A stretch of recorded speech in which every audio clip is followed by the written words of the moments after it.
When something's common, then it dilutes. We don't consider it as bad, so it becomes common. So if nobody considers an action as a sin or wrong, then it becomes common and acceptable. Now, this generation of Islam, we're living through dangerous times in terms of spiritually and physically, in terms of actions. And this generation of Islam that we're passing through is the generation of fitna. A lot of trials and challenges, and you can say lots of issues that we face. And in terms of ibadah, it's very good if nowadays a person understands something as disobedience and as a sin. Yeah, so a person, the worst is he who doesn't understand when he's disobeying Allah. And the best and the most successful person in this era, you could say, or Muslim, successful is that person who more than worship, who pays more attention to the sins. More than over and above worship, he pays attention to the sins. In other words, we look towards ibadat, we look towards worship, and we do lots of worship actions in high number and quantity and abundance. And better than this, over and above this, is that a person should control his sins. It is better to do this, because the objective is to please Allah subhanahu wa ta'ala. And in this day and age, how will we please Allah through our ibadah? This is the day and age of fitna.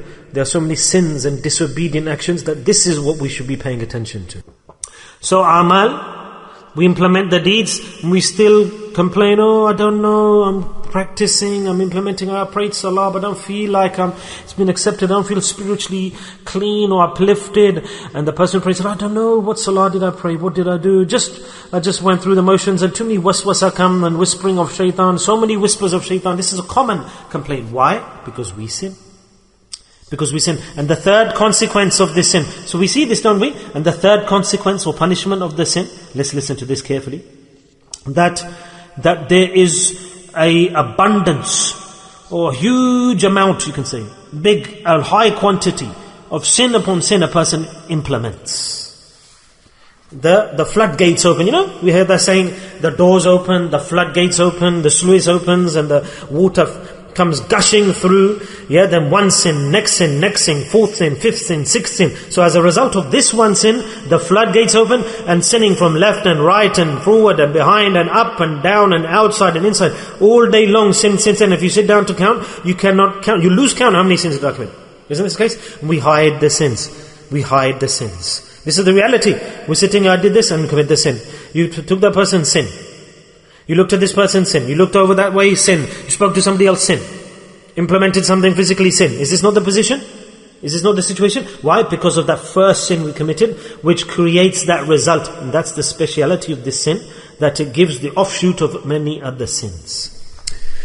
And this is not a sin that is hidden, it is apparent. The same Quran we read morning and evening, day and night. Allah Ta'ala says, I'll tell you. And we say, is it? Allah Ta'ala gives the full introduction of this sin. Not that we're not aware of this. We are aware of this sin. We know about this sin, and we continue to implement this sin. وَلَا يَكْتَبْ بَعْدَكُمْ بَعْدًا, Allah Ta'ala says. Just once Allah Ta'ala is saying this. Allah Ta'ala is saying this. وَلَا يَكْتُبْ بَعْدَكُمْ بَعْدًا. O Muslims, O believers, do not backbite against each other. Subhanallah. Because the standard of this action is so delicate. Allah Ta'ala says that if you pay attention towards makhluk and in a negative way against creation, then you are detaching yourself from me. Allah says, because ghibat, backbiting, is what? And even if you're saying the right thing, in other words, even if it's correct what you're saying, even if you're speaking correctly about another person, it's not that you're lying or making something up. No, that's why we do it more. That's why it's called backbiting. Even though it may be true, for example, a person has a defect or he's done something or something happened, you are mentioning that to another person. That's backbiting, because that person, if he was to hear it, then he wouldn't like it. And if what you're saying is wrong, then that's the father of backbiting. That's slander. So if you say somebody, oh, he's deaf, he can't hear, then if he's not deaf, that's slander. That's worse. But if he is deaf, but to pick bones in a person behind his back, that if he was to hear it, or if she was to hear it, they wouldn't like it, he or she wouldn't like it, that's backbiting, behind the back. If you say it in their mouth, that's different. So to speak against a person, a man or a woman, behind their backs, even though what you're saying is correct, but if they were to hear it, they didn't like it, that's backbiting. But if what you're saying is wrong, it's slander. So if you speak about somebody's body, their form, about what they've said, about their deen, about their actions, about that person's shoes, about that person's clothes, about that person's transportation, about that person's height, about that person's hair, anything physically or anything about that person's life, and you're speaking about that person, that if they were to hear it and they would dislike it, that's backbiting. Even though what you're saying is correct or true or fact. Because Allah Ta'ala doesn't like this. If that person wasn't to like it, Allah Ta'ala doesn't like that you speak about a third party with a second party. Isn't this? We are very busy in this action. That's the reason why du'as are not accepted, our hajj is not accepted, our umrah is not accepted, our recitation is not accepted, our laylatul qadr is not accepted, our staying up the night is not accepted.